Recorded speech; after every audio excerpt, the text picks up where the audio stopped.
2024 жылы Кыргыз Республикасы боюнча 84 миңден ашуун адам диабет менен официалдуу түрдө учетто турушат. Кант диабети бул өнөкөт оорулардын катарына кирет. Кандын составындагы глюкозанын нормадан жогору болуп кетиши.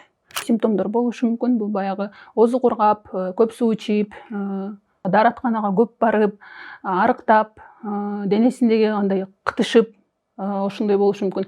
Биринчи чип көбүнчө бул жаш балдарда болот, подростоктордо болот. Ал эми экинчи чипти более улгайган курактагы адамдар оорушат, 35+. Тукум куучулук биринчи чипте да, экинчи чипте да болот. Ошол эле тамактануубуз, ошол эле гиподинамия деп коет, аз кыймылдуулук, тукум куучулук жана айлана чөйрө.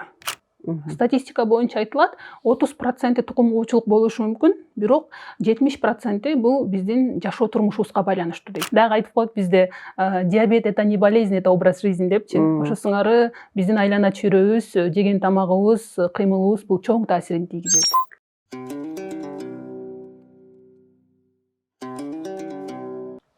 Саламатсызбы, урматтуу биринчи байлык ден соолук подкастынын көрүүчүлөрү, угуучулары. Демейдегидей эле сиздердин ден соолук жөнүндө бүгүнкү подкастыбыз кант диабети же сахарный диабет деген темага бүгүнкү күнү токтолобуз. Бир манах айтыптыр, Тибеттин манахы. Адамдын жашоосунда 1000 көйгөй бар деп, 1000 проблема бар деп. Ал эми ооруп калса бир эле көйгөй, бир эле проблема болот экен дейт. Чынында ошондой эмеспи? Ошон үчүн биздин подкастыбызга жараша биринчи байлык ден соолук. Бүгүнкү коногубуз Айсулуу айым. Ал эми мен болсо Жипар Керималиева. Кесибим мен врачмын. Анда бүгүнкү биз маегибизди баштайлы. Айсулуу айым менен. Саламатсызбы, Айсулуу айым? Сиздин биздин подкастка келгениңизге чоң рахмат. Убактыңызды бөлүп, элдерге ушул оору жөнүндө айтып берейин дегениңиз эң сонун. Ыраазычылык билдиребиз. Айсулуу айым, көпчүлүгү ойлошу мүмкүн. Бул жаш кыз ким болду экен? Каяктан келди болду экен? Врачпы деп өзүңүз жөнүндө айтып бериңизчи. Баягы кыскачабы? Саламатсыздарбы? Мен врач-эндокринолог Стамкулова Айсулуу Болотовна. Өзүм Кыргыз-Орус славян университетин бүтүргөм. Андан кийин Россия мамлекетинде ординатураны практика жүзүндө окуп бүтүп, азыркы учурда Бишкек шаарында эндокринологический центрде врач-эндокринолог болуп иштеп жатам. Биз көбүнчө баягы гормондордун бузулушу, баягы щитовидка, ошол эле кант диабети менен алектенебиз. Эң жакшы. Деги эле сиз ушул кант диабети менен пациенттер көп кайрылышабы, ошол жөнүндө айтып берсеңиз, анан дагы статистика жөнүндө Кыргызстанда кандай статистика? Биздин практикада көбүнчө баягы кант диабети, анан баягы щитовидка менен көп пациенттер көбүнчө ушул боюнча көп кайрылышат. Ал эми статистикага таяна турган болсок, 2024 жылда айтайын, 2024 жылы Кыргыз Республикасы боюнча 84 миңден ашуун адам диабет менен официалдуу түрдө учетто турушат. 84 миң адам. Бул өтө көп. Официалдуу түрдө. Ал эми официалдуу эмес, баягы өздөрү билип, бирок дарыгерге барбагандары, же болбосо баягы оору жүрө берет, бирок ал баягы кагаз жүзүндө поликлиникада врач билбей калган учурлар да көп, андайлар дагы бар. Анын ичинен тактап айтып кетет элем, 90% диабеттин экинчи түрү менен катталган, ал эми 10% диабеттин биринчи тиби менен катталган бейтаптар болот. Анда деги эле ушул кант диабети эмне? Анан кандай түрлөрү болот? Айтып кетсеңиз. Кант диабети бул өнөкөт оорулардын катарына кирет. Бул баягы биздин кандын составындагы глюкозанын нормадан жогору болуп кетиши. Бул жерде эң башкы себеп баягы биздин уйку без болот. Уйку безде бета клетка деп коет. Ошо клеткалар аркылуу инсулин деген гормон бөлүнүп чыгарат. Ал инсулин гормон биздин организмибиздеги канды жөнгө салып турат. Нормага алып келип турат. Качан гана уйку безде кандайдыр көйгөй болгондо да, же болбосо мындан тышкары биздин клеткалардын баягы рецепторлори болот. Ошол рецепторлордун сезүүсү начарлаганда, инсулина резистентность деп коет да, ошол учурда баягы кандын составындагы глюкоза жогору болуп, кант диабетине алып келиши мүмкүн. Бул баягы кантип пайда болушу боюнча да. Кийинки суроо бул түрлөрү боюнча айтып кеттиз. түрлөрү көп. Биринчи тип, экинчи тип, моди, лада, баягы аутоиммундуктагы түрлөрү бар. Бирок биздин практикада көбүнчө кездешкени бул сахарный диабет первого типа, второго типа жана акыркы учурларда көп болуп калды бул боюнда кош бойлуу адам айымдардагы диабет, гестационный сахарный диабет бар да. Эми ушул пайыздык өчүрүшү кандай? Сиз айтып кетпедиңизби? Биринчи типтеги 10%, беркилеричи экинчи типтеги ана гестационный. Экинчи типтеги бул 90%, гестационный сахарный диабет боюнча толук маалымат жок, канча пайыз экенин да, бирок азыркы учурда биздин практикабызда бар, алар кездешип жатат. Биз эми элибизде мындай эмеспи? Көпчүлүгү менин жашымдагылар мен сахарым бар, мен диабетим, жок, давлением бар деп, мен медаль алдым дегенде айтышат да. Анан кийин ушул оору аябай көп болуп баратканы же көп болгону бизде элеби же башка өлкөлөрдө? Жок, бул бич современности деп коет. Азыркы учурда, акыркы учурларда биз эле Кыргызстанда эмес, бүткүл дүйнө жүзүндө баягы диабеттин саны кескин көбөйдү. Бул баарыңыздарга эле белгилүү болсо керек, биздин жашоо турмушубуздун өзгөрүшү, жумуштардын өзгөрүшү, тамак аштын өзгөрүшү буга түздөн түз тиешелүү болуп жатат да. Ошол эле жогоруда айткан биринчи тип, экинчи тип деп атпадымбы? Алардын да белгилери окшош болот. Баягы эгер кандай учурда шектенсе болот да, адам менде мүмкүн диабет болуп калдыбы дегенде төмөндөгүдөй симптомдор болушу мүмкүн. Бул баягы оозу кургап, көп суу ичип, оорунун белгилерин айта кетти. Экөөнү тең бирдей эле. Ооба, экөөнү тең эле бирдей болот. Азыр экинчи типти айтайын анда да. Оозу кургап, көп суу ичип, баягы дааратканага көп барып, арыктап, денесиндеги андай кытышып, ошондой болушу мүмкүн. Эгерде бутунда же колунда кандайдыр бир жарат болсо, аябай кеч айыгышы мүмкүн. Психоэмоционалдык жактан өзгөрүүлөр болушу мүмкүн. Ачууланып, тез ачууланып, арыктап же толуп да кетиши мүмкүн. Көзүнүн көрүшү начарлашы мүмкүн. Ушулардын баардыгы биринчи типте да, экинчи типте да кайталанып болот, кездешет да. Бирок бул жерде айырмачылык экинчи тип ушул симптомдор менен көп убакыт жүрө бериши мүмкүн. Алар жакшы көңүл бурбашы мүмкүн, же болбосо мындай башка ооруларга кандай десем, окулистке барат, окулистке барышы мүмкүн, же болбосо хирургка барышы мүмкүн. Невропатолога. Ар бир врачтарга барып жүрө бериши да мүмкүн да. Анан бизге кайрылган учурда уже осложнениялар менен келет. Баягы көздүн осложненияси болуп калышы мүмкүн. Буту ооруп, жара чыгып, көп убакыт айыкпай, анан хирургдар аркылуу бизге келишет да. Ушундай бул көп убакыт талап кылышы мүмкүн. Ал эми кээ бир учурда бат эле пациент аябай баягы болот го бизде өзүн караган адамдар. Алар внимательный болгондуктан байкашып, тез эле анализ тапшырып, анан бизге эндокринологдорго келишет. Ал эми биринчи типти айта кетсем, биринчи типте ал жакта баягы мен айткан, жогоруда айткан гормон инсулин жөнүндө сөз болбодубу? Ошол гормон инсулиндин бөлүп чыгышы такыр болбойт, абсолюттуу түрдө жок. Ошол үчүн баягы кандын составындагы сахар кескин түрдө жогору болот да, белгилери тез байкала баштайт. Пациент прям көзүбүзчө эле күндүгө арыктап, көп туалетке барып, ал кичинекейинен эле билинет да. Көп суу ичип баштаганда бул жакта клиника аз, кандай десем, короткий срок ичинде билинет. Ал эми экинчи тип жүрө бериши мүмкүн. Вот мен ушул жерден жакшы түшүнбөй калдым. Биринчи типтеги диабет ошондо кичинекей кезинен эле билинеби же чоңойгондо деле болушу мүмкүнбү, развиваться этип кетиши мүмкүнбү? Биз бул жерден айтпай кетиптир, мен айта кетейин. Биринчи тип көбүнчө бул жаш балдарда болот, подростоктордо болот, баягы 30-35 жашка чейин десек болот да. Көбүнчө жаш балдар оорушат. Ал эми экинчи типти более улгайган курактагы адамдар оорушат, 35+тан ооруп башташат да. Бирок акыркы учурларда мен өзүм жеке практикаман да бөлүшө кетейин. 25 жаштагы кыз, 20 жаштагы да бала да болду. Алга биз экинчи тип деген диагноз койдук. То есть не обязательно, кандай десем, улгайган жашта, бирок акыркы жылдары бул жаштагы жашарып бара жатат. Жашарып баратат, да.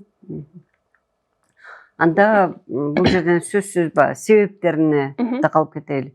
Эмне үчүн биринчи тип болот, эмне үчүн экинчи тип болот? Деги сахарный диабеттин же кант диабетинин себептерин. Эгерде себептерин билсек, анда оорунун алдын алса болот да.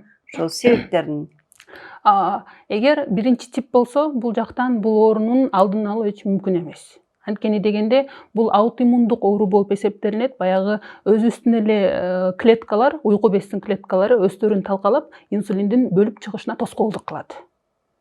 Биринчи типте. Демек, аутоиммундук болгондо ал себеби белгисиз болот, тукумдук фактор. Тукумдук фактор бар. Ал эми экинчи типтен айта турган болсок, бул тукум куучулук. Тукум куучулук биринчи типте да, экинчи типте да болот. Экинчи типте көбүнчө жашоо образы болот. Ошол эле тамактануубуз, ошол эле гиподинамия деп коет, аз кыймылдуулук, тукум куучулук жана айлана чөйрө. Статистика боюнча айтылат, 30% тукум куучулук болушу мүмкүн, бирок 70% бул биздин жашоо турмушубузга байланыштуу дейт. Бул экинчи типке гана тиешелүү да. Орус тилинде айтканда болезнь поведения. Дагы айтып коет бизде, диабет это не болезнь, это образ жизни депчи. Ошо сыңары биздин айлана чөйрөбүз, жеген тамагыбыз, кыймылыбыз бул чоң таасирин тийгизет. Демек, мынакей экинчи типтеги 90% болсо, демек 90% адамдар өзүнүн оорусун өзү башкара алат турбайбы, Экинчи типте башкара алат. Жана алдын алса да болот экинчи типте. Анан кийин кандайча бул оору, мен айтып кетпедимби, мен давлениям бар деп мындай мактанган сыяктуу айтып кеткендей, сахарым бар деп жүрүшөт да. Анан кийин кандай көйгөй, кандай проблемаларды алып келет, кандай осложненияларды алып келет? Негизи биздин бейтаптардын көпчүлүгү диабеттин өзүнөн эмес, баягы осложненияларынан смертность болот да, өлүмгө алып келет, жабыркашат да. Ошол эле инвалид болгону, бул баягы осложнениялардан келип чыгат. Эң негизги органдар бул көз, бөйрөк жана буттагы кан тамырларга, жүрөк кан тамыр системасына доо кетет. Көздүн көрүшү начарлашы мүмкүн, баягы күчөп кеткенден кийин полная слепота деп коет, ошого алып келиши мүмкүн. Бул ретинопатия деп аталат. Экинчиси бул почкага. Бөйрөккө. Бөйрөктүн иши бузулуп, баягы нефропатия деп коет, бизде медицинский термин менен, ошого алып келиши мүмкүн. Ал эмне, тез арагылат? Тез арагылып, почканын, бөйрөктүн иштеши начарлайт. Бая жүрө берген сайын ал иштен чыгып да калышы мүмкүн. Ошол үчүн мен айтып кетип элем, биздин Кыргызстандагы гемодиализдик борборлордун көпчүлүгүндө шартка байланыштуу биздин пациенттер диабет менен көп жылдан бери ооруган бейтаптар болуп эсептелинет да. Ошондо бул баягы өнөкөт болуп кетсе, аягы гемодиализге вплоть до трансплантация почек алып келет. Ал эми кийинкиси бул сосудтарга. Мен айтып атпадымбы, жогоруда баягы бул ашыкча кант, глюкоза биздин канда циркуляция болуп жүрөт да. Кан тамырларда айланып жүрөт. Демек биздин денебиздин баардыгы кан тамырдан турат эмеспи? Ошол үчүн буттун кан тамырлары жабыркайт. Биринчи буттун кан тамырлары, көздүн кан тамырлары, жүрөктүн кан тамырлары жабыркайт. Анан буттагы баягы кан айлануу жакшы болбой, кичине бир жаракат алса, жакшы баягы кандын составындагы глюкоза жогору болгон сайын заживление деп ошол процесс аябай кеч жүрөт. Анан баягы ампутацияга да алып келиши мүмкүн да, диабетический стопа деп коет, ошого да алып келет. Жүрөк кан тамырлары оору боюнча инфаркт болушу мүмкүн. Ампутация деген кыргыз тилинде түшүндүрүп коюңузчу. Ампутация деген бул баягы хирургический метод менен буттун баягы манжаларын кесип салышы мүмкүн. Эмне үчүн? Анткени айыкпайт, ал жакта жара болуп, баягы сөөк да чирип баштайт да. Остеомилит болуп, сөөк чирип, анан манжаларын кесип салат. Ага да болбогондон кийин баягы тизеден да кесип салат. Ушундай бул, кандай десем, өтө коркунучтуу. Бул инвалиддикке алып келет да, түздөн түз. Жүрөктүн кан тамырларынан инсульт, баш мээден инфаркт болушу мүмкүн. Инсульт аябай көп болот Кыргызстанда. Эң көп көйгөй ушу инсульт, жүрөк кан тамыр оорулары, биринчи ирет ушу сахарный диабеттен. Эң жөнөкөй эле, казалось бы, да, вот. Эми анда эң жөнөкөй дегенде сиз ошо сунуштап кетиңизчи. Кантип дарыласа болот, кантип арылса болот ушул ооруларды. Деги эле кантип алдын алса болот. Алдын алуу болот. Эң биринчи биздин салмагыбызды туура кармашыбыз керек. Биздин салмак. Экинчи бул тамак аш. кант диабети менен жабыркагандардын эң биринчи көйгөйү биз тамак ашты туура эмес колдонобуз. Эми бардык пациенттер эмес, арасында бар. Аябай бүттүк рекомендацияны убагында аткарган, тамакты туура жеген пациенттер да бар. Бирок шартка байланыштуу көпчүлүгү биз тамактан кетебиз да. Тамак дегенде бул жерден эң башкы продукт углевод болуп саналат. Углевод ошол кандын составындагы глюкозаны көбөйтүп да. Углеводдордун түрүн айтып кетейин, 2 түрү бар. Сөзүңүзгө аралчы. Урматтуу көрүүчүлөр, биздин кийинки подкастыбызды да көрүңүздөр. Ал жерде Айсулуу айым ожирение темасында подкаст болду. Ошону көрүңүздөр. Ожирение бул ашыкча салмак. Ал дагы ушул кант диабетине алып келүүнүн негизги себептеринин бири. Улан терели, углеводдор баягы жөнөкөй анан татаал углеводдор деп коет да. Жөнөкөй углеводдор биз баягы күнүмдүк жеп жүргөн ошол эле шекер, бал, вареньянын түрлөрү, таттуулар, шоколаддын бардыгы бул жөнөкөйгө кирет. Баягы. Ал эми татаалдары бул гречка, горох, күрүч, макарон булар татаалына кирет да. Биз баягы диабет менен жабыркаган адамдарга ушул жөнөкөйлөрүн такыр менюдан алып салыш керек. Сахар, бал, варенья дегендердичи. Ал эми татаалдарын ошол эле гречканы, күрүчтү, макаронду колдонгонго болот, бирок аз өлчөмдө колдонуш керек. Ушул жагынан да. Кыргызда сөз бар эмеспи? Алаканыңа ченеп тамак ичкин деп. Ооруп калсаң бир алаканыңа деп Нургүл айым айтып кетти эле. Ошол эле учурда суусундуктарды азайтыш керек, баягы таттууларды. Анткени эмне үчүн жөнөкөй татаал деп бөлүнөт? Жөнөкөйдү жегенде, ошол эле коланы ичкенде, ошол эле шоколадты жегенде биздин кандын составындагы глюкоза автоматтуу түрдө жогору болот. Анткени ал жөнөкөй канга сиңип эле сахарды көтөрүп кандай десем, көлөмүн. Ал эми татаалдар кандайдыр бир убакыт ашказанда болуп, пока алар сиңгенче убакыт өтөт да, анан кийин резкий скачок сахара болбойт. Ошол үчүн жегенге болот, бирок аз өлчөмдө жеш керек. Айсулуу айым, бир суроо сизге. Эмнегедир ушул реклама деп коет го? Кола, фанта ушул ичимдиктерге реклама өтө күчтүү эмеспи? Анан кийин ошонун айынан же башкаданбы мындай сөздөр бар. Тамагыңды сиңирет деген сөз. Ошону кантип түшүнөсүз? Шу коланы ичсе сиңирет дегенди. Мен жеке өзүмдү оюмду айтайын, мен буга каршымын. Сиңирүүнүн башка көп ыкмалары бар. Ошол эле кыймыл, ошол эле жеңил тамак жөө, же болбосо баягы жашылча жемиштерди көбүрөөк кошуу да. Мен буга кандай десем, терс көз караштамын. Бул менин жеке оюм. Ооба. Анткени ушул кола менен сиңирүү деген бул өтө туура эмес көз карашы. Сиңиргенден көрө андан көрө азыраак тамак жеш керек. Сиз айткандай кыймылдаш керек. Баягы жегенден кийин эгер өзүңүздөр билсеңиздер, азыр билесиздер примерно азыр ужинга бул тамак жейбиз, жегенден кийин бир жарым сааттык көнүгүү же болбосо жарым сааттык жөө басуу бул ашыкча болбойт. Мисалы мен бул жерден мисал келтирип кетким келет. Мына бүгүн биринчи күн болуп атпайбы, кече күнү базар күнү болчу. Базар күнү мен тойго бардым. Ушул жөнүндө айтып бербейинби, кызык болот. Эми той биз сонунда той боло берсин, жакшылыктар болсун дегендейчи. Ошол тойго барганда 5ке чакырышты. Мен баягы кечикпей 5ке бардым. Бирок той саат 7де башталды. Түнкү саат 1де бүттү. Ошондо элестеткиле канча саат отурдук, турбайчы. Анан кийин антракт болгондо кыймылдап келели десе, кыймылдабайт, жалаң эле жаштар кыймылдаш керек да.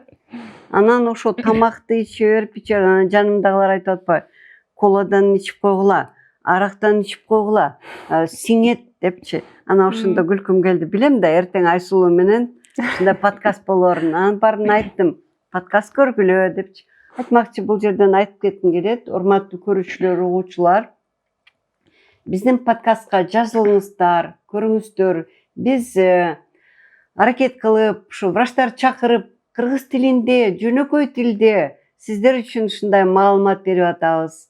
Өтө жакшы маалыматтар, көрүңүз.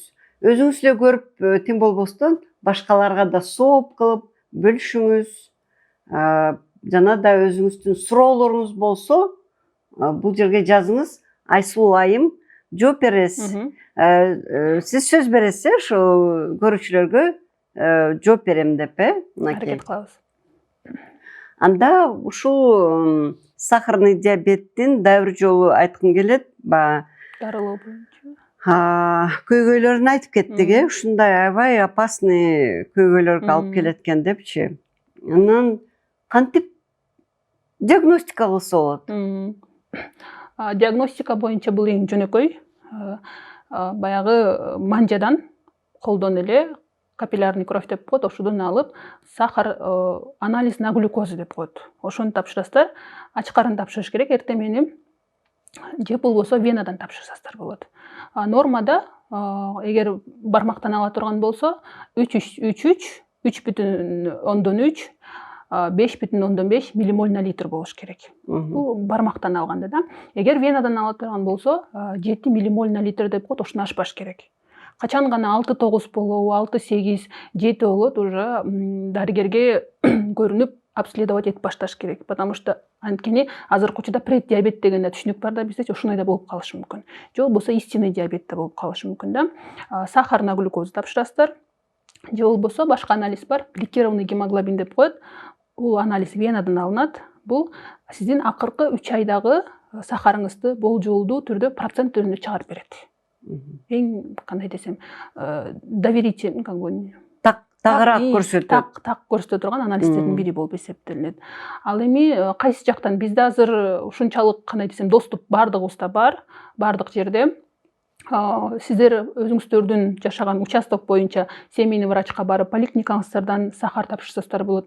Же болбосо азыр бизде мүмкүнчүлүк болсо лабораториялардан, частный лабораториядан тапшырсаңыздар болот. Бул сиздердин жеке чечимиңиздер болот да. Ооба. Ал өтө деле кымбат эмес. Керек болсо жана любой аптекада сатылат. Ошону эметиш керек. Анан дагы бир суроону калтырып кетирбиз деп ойлойм. Көбүнчө кимдер ооруйт? Аялдар ооруйбу, эркектер ооруйбу, жашы боюнча ушунда толуктап кетсеңиз. Жашы боюнча экинчи тип эле улгайган адамдар дедик, 35тен жогору ооруп жатышат. Ал эми биринчи тип жаштар ооруйт да. Айырмасы жок. Бизде тең эле жүрөт.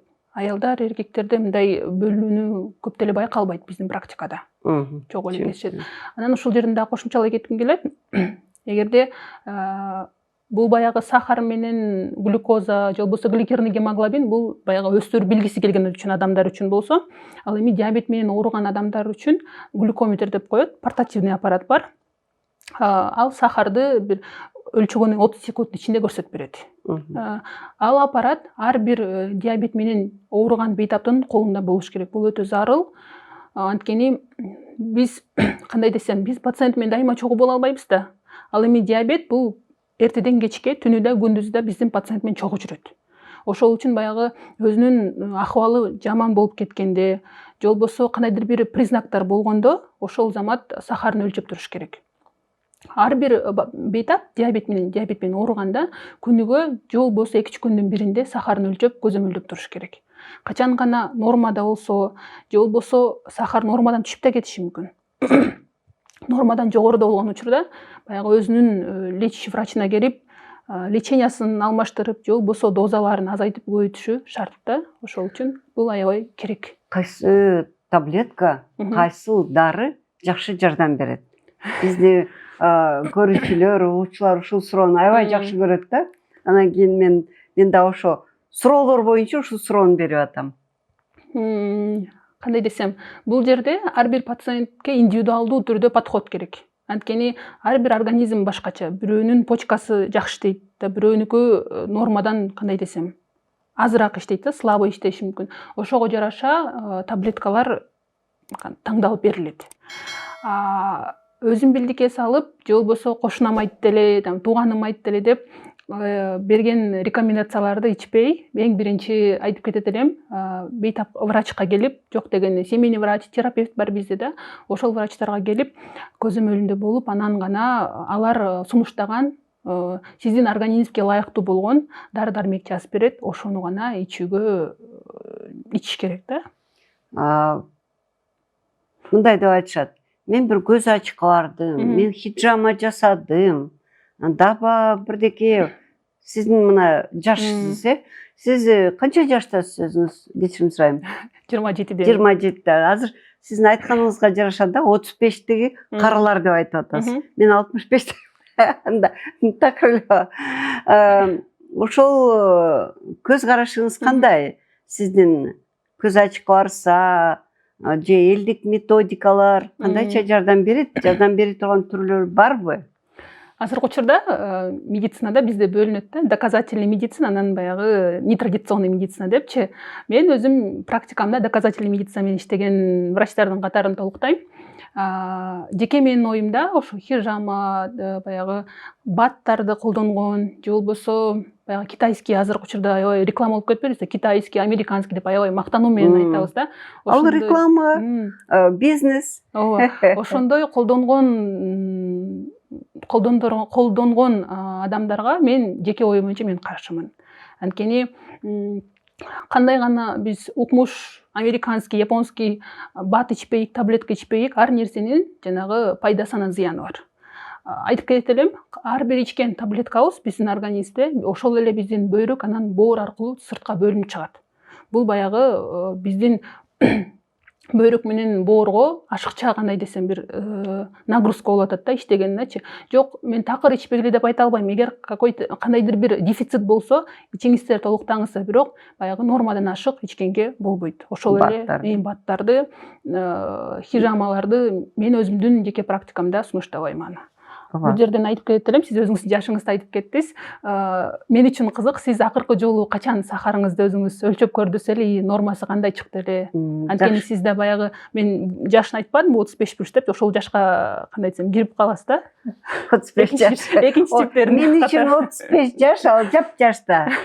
Сиз үчүн анда улуу жаш болсо. Албетте, мен жашым 65-те.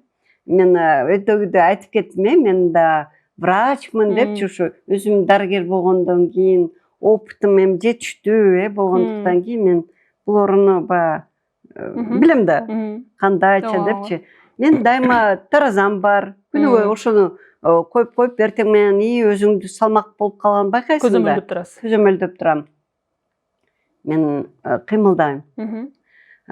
Бул жерден мактанып кетсем да болот. Эми дайыма басам, кээ бирде чуркайм, кээ бирде эмес, көпчүлүк учурда чуркачумун. Йога жасайм, цигун жасайм. Былтыр мына 64 жашымда Килиманджаро деген тоого 6000 бийиктикке Абушкам экөөбүз чыгып келдик. Демек мен дайыма кыймылдамын. Мүмкүн бул мен үчүн образ жизни деп коет го, ушундай болуп калды. Анан мен ошо өзүм врач болуп туруп, анан кийин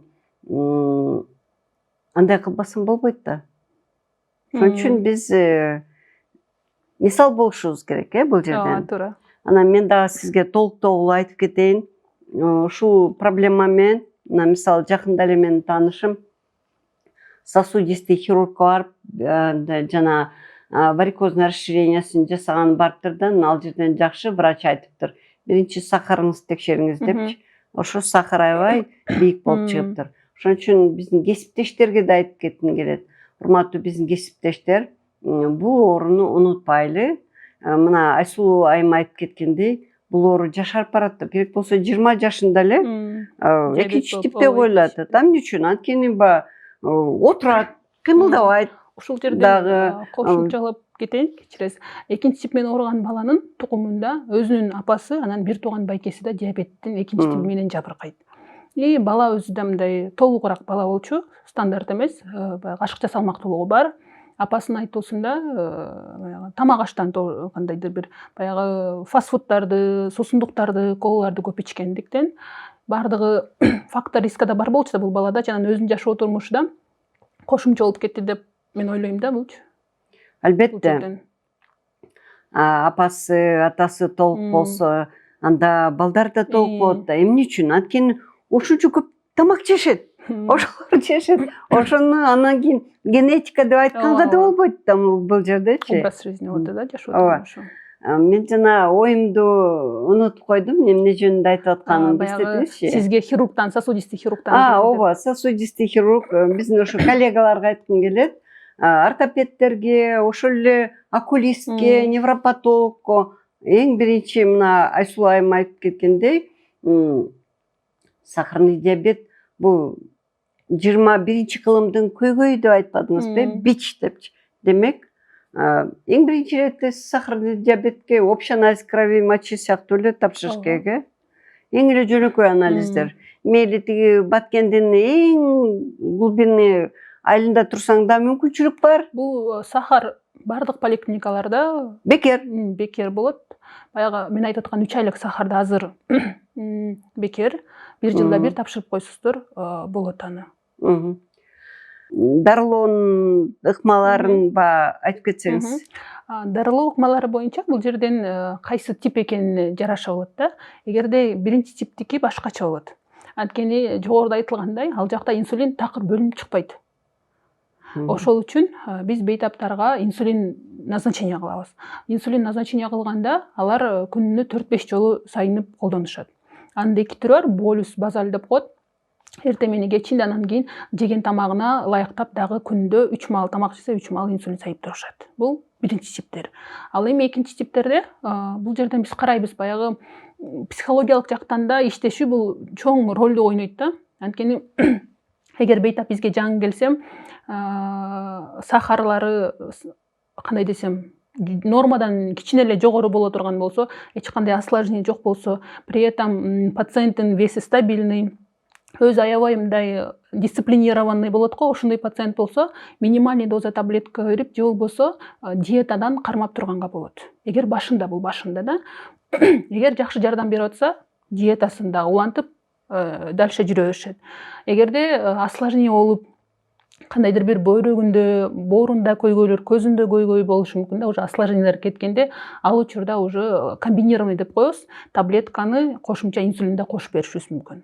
То есть башында таблетка менен гана лечение кылсак болот, анан осложнение болгондо, баягы бизде көп да, цирроз болуп калышы мүмкүн параллельно да, туберкулез болуп калышы мүмкүн, же почкасынын иштегени жакшы болбой калышы мүмкүн, бутунда жара болуп калышы мүмкүн. Ошол учурда сахарды нормага келтириш үчүн инсулинди назначение кылабыз. Бирок эң биринчи кандай десем этапта бул биринчи тип болбосун, экинчи тип болбосун, диета биринчи орунда турат. Демек, сиз айтып кеткендей, ар бир адамга жараткан, ар бир адамды өзгөчө болуп жаратканда ар башкача подход, ошон үчүн тигил айтты, бул айтты, коңшум айтты деп ошол сыяктуу дарыланганга болбойт. Анткени кээ бир случайлар болот, пациенттин почкасы, бөйрөгү жакшы иштебейт да, ал учурда цирроз 3-чү стадия болуп калышы мүмкүн, почканын нефропатия 4-чү, 5-чи стадиясы болуп калышы мүмкүн да. Ал учурда биз таблеткаларды көп бербейбиз, же болбосо саналуу гана таблеткаларды бере алабыз да. Эгер пациент өзү кандай десем, врачка келбесе, дарыланбаса, обследование болбосо, ал өзү билбейт, баягы таблеткаларды ичип жүрө бериши мүмкүн да. Ошол үчүн убагында көрүнүп, убагында баягы метод леченияны алмаштырыш керек. Эгерде жана сахары нормага келип калган күндө дагы текшерип туруш керек, Жок, албетте. Сахары нормага келгени ошол сиз диета кармап, таблетканы же болбосо инсулинди убагында сайып, убагында ичкениңиздин натыйжасында болот да. Качан гана кайсы бир фактор исключение болуп кеткенде, кайра сахар нормадан жогору боло баштайт. Ошол үчүн бардыгын тең караш керек. Айыктым деп эле токтотуп койбош керек, сөзсүз. Анткени бул кандай өнөкөт оору болуп атпайбы? Өнөкөт оору болгондуктан ал толугу менен 100% мен диабеттен кандай десем, арылдым деген түшүнүк болбош керек. Бул өмүр бою калат да. Ооба. Авиценна клиникалар тармагы 2000-жылдан бери ден соолугуңуздарга кам көрүп келебиз. Биз бардык медициналык тармактарды алдын алуудан баштап заманбап хирургия чейин бир жерге топтодук. Бишкектин 5 филиалында сизди заманбап жабдыктар күтөт. Компьютердик томография, рентген, гастроскопия, колоноскопия, УЗИ жана ЭКГ. 100дөн ашык жогорку квалификациялуу дарыгерлер сиздин ден соолугуңузга кам көрүүгө даяр. Авиценна клиникалар тармагы ар күнү сиздин жашооңузду жакшыртууга аракет кылабыз. Биринчи байлык – ден соолук. Сиз мага өдөдө суроо берип кеттиңиз, мен ага жооп берген азда толуктап жооп берейин. Сиз акыркы жолу качан тапшырдыңыз эле анализ депчи.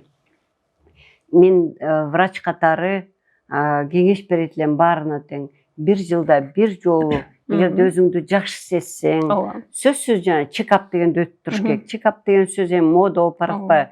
Мурда болсо профосмотр деп эле айтылчу, алдын алуу текшерилүү деп. Биздин деги эле могу подкастыбыздын негизги максаты бул орунну алдын алуу, врачка оорубай келип текшерилүү дегенди түшүндүрөт да. Ошондо мен 1 жылда 1 жолу текшерилем. Ушул март айында мен текшерилип, мен инсулиним венадан бердим. Ошондо 6 болду. Ошондо дагы бир аз даярданбай барганда ошондой болду да. Инсулинден тышкары мен сахарыңызбы, инсулинби? Сахарыңыз. Сахар деп айтам. Андан тышкары гликолизированный гемоглобинге тапшырдым, бардык анализге, общий анализ крови, мочи, анан холестеринге, жана HDL, LDL тапшырдым. Ошондой эле башка специалисттерден өттүм. Мен ошондо мен курактуулар эмес, сиз айтып кеткендей 35 жаштан баштап баарына бул өзүнчө бир показания, ооба, текшерип турганга. Бул жерден ар бир адам жогоруда сиз айткандай 1 жылда бир баягы сахарга, анан 3 айлык сахарга, гликированный гемоглобинге анализ тапшырып туруш керек. Ошол эле общий анализ кандык, общий анализ мочи, баягы биохимический анализ деп коет, ошолорду 1 жылда бир тапшырып туруш бул зарыл да. Экинчиден, эгерде сиздин тукумуңузда диабет болсо, өзүңүздө баягы фактор риска деп коет, ашыкча салмак болсо, сиздин жанагы жумушуңуз отуруп гиподинамия боло турган болсо, же башка дагы себептер боло турган, стресс фактору көбүрөөк болсо, анда кандай десем, 6 айда бир тапшырып койсоз болот. Анткени азыркы учурда диабеттин же болбосо бир эле диабет эмес, башка оорулардын осложнениясына лечение кылганча аны алдын алуу экономикалык жактан аябай ыңгайлуу да. Бул биринчи пациент үчүн да, анан экинчи мамлекет үчүн да бул ыңгайлуу болот. Ошол үчүн алдын алуу бул эң жакшы ыкма болуп эсептелинет. Мен билишимче, бул эми интернеттен окудум ушул булакты. Япония өлкөсүндө сахарный диабет оорусу, ожирение аз экен да. Анан көбүнчө ушул көйгөй менен кайрылганда, как болезнь поведения деп, бул ооруларга көбүрөөк акча төлөйт экен. Бизде болсо совет убагынан калынганда, совет убагында ой бекер болчу, врач сен эмне үчүн карашың керек, бекер карашың керек деген сөздү унутушубуз керек. Ар ким өзүнүн ден соолугу, өзүнүн байлыгы. Биринчи байлык ден соолук деп бекерден айтылган эмес да. Сонун ылакап биз кыргыздарда. Совет убагында өкмөт күчтүү болчу. Финансированияны, акчанын баарын медицинага жумшачу. Албетте биздики деле оңолуп баратат, жакшы болуп баратат. Бирок мен ойлойм, ушу туура эмес подход. Ар ким өзү жооп бериш керек. Мен ойлойм, ошонун кесепети эмеден калганчы, мени бекер караш керек дегенчи. Түшүнүк барбы? Түшүнүк ошол туура эмес, Сиздин оюңузча кандай ушул?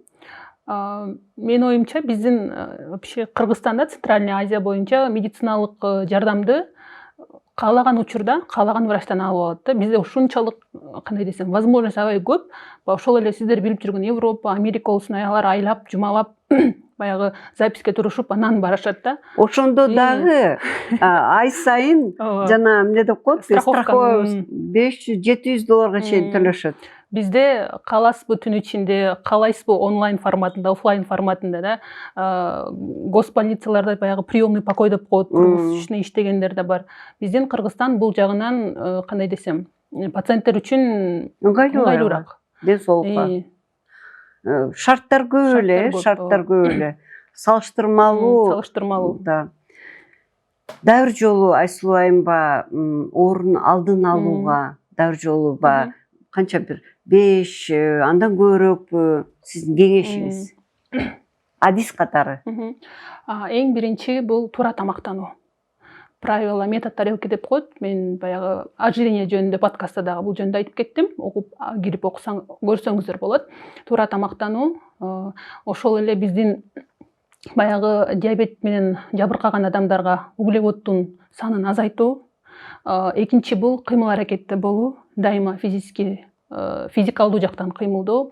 Үчүнчү бул образ жизни. Ошол эле курстарга, тренировкаларга баруу, анан сахарды убагында көзөмөлдөп текшерип туруу же болбосо 1 жылда бир чекап өтүү. Бул ошол эле тамактануу, ошол эле көнүгүүлөр бул кандай десем бекер. Эгер кааласаңыз үй шартында эле кыймыл аракет кылып же жөө басыш болот да, мүмкүн да. Мына өйдөдө айтып кетпедиңизби? Өтө эле баягы өлүмгө алып келүүчү. Баягы менин жашымда эми айтсам оңоюраак, баягы жөн эле эмет, баягы бир күндө эле өтүп кетпей, инвалид болуп, өзүнүн үй бүлөсүнө жүк болуп, үй бүлөсүн көйгөй кылып, проблема кылып үй бүлөсүнө. Ошондо жеп кирбесин оңой эле жолдору бар экен да, Тамакты азыраак ичип, тамакты ылгап жеп, кыймыл, анан баягы өтө эле проблема, өзүнүн бир болбогон нерселерден капалануунун кереги жок. Бул жерден да кошумчалап кетейин, туура уктоо. Уйку аябай көп чоң ролду ойнойт. Биз көп көңүл бербейбиз. Нормалдууда 6-7 сааттан укташ керек да. Анткени түн ичинде баягы гормондордун иштегени такыр башка, күндүз башка болот да. Стресстен эми такыр жок кылууга деп айта албайбыз. Биздин жашообуз өзү байланыштуу болгондон жок дегенде азайтуу. Анан биздин бейтаптар эгер диабет боло ооруса, школалар бар. Школа диабети деп коет. Ал жактан биздин бейтаптарды кантип тамактаныш керек, кандай көнүгүүлөр жасаш керек, кандай осложнение болот, кандай таблеткаларды, инсулинди кантип колдонуш керек жөнүндө дагы толук маалымат берилет. Эң сонун бул жерден мен айтып коеюн, ушул подкасттын негизги демөөрчүсү Авиценна клиникасы. Ал эми Айсулуу айым болсо, бир айда бир жолу ушул сахарный диабет боюнча, кант диабети боюнча, ашыкча салмак боюнча өзүнчө бир мектеп, школа алып барат. Бул жерде телефондор болот, кайрылсаңыз болот. Азаматсыз. Мен ойлойм, бул сиз ушул кеңешиңизди өзүңүздүн ыктыярыңыз менен, өзүңүздүн баягы кандай десем, бекер ушундай маалымат бергениңиз үчүн мен сиз ушундай жаш болуп туруп, ушундай азаматсыз, элиңизге аябай жакшы кызмат кылып атасыз. Рахмат. Бардыгын эле айттык окшойт. Эгерде айта берсек, албетте көп убакыт болот. Көңүл бурганыңыздарга рахмат. Дагы Айсулуу айымды биздин подкастка чакырып турабыз. Биринчи байлык ден соолук. Оорубаңыздар.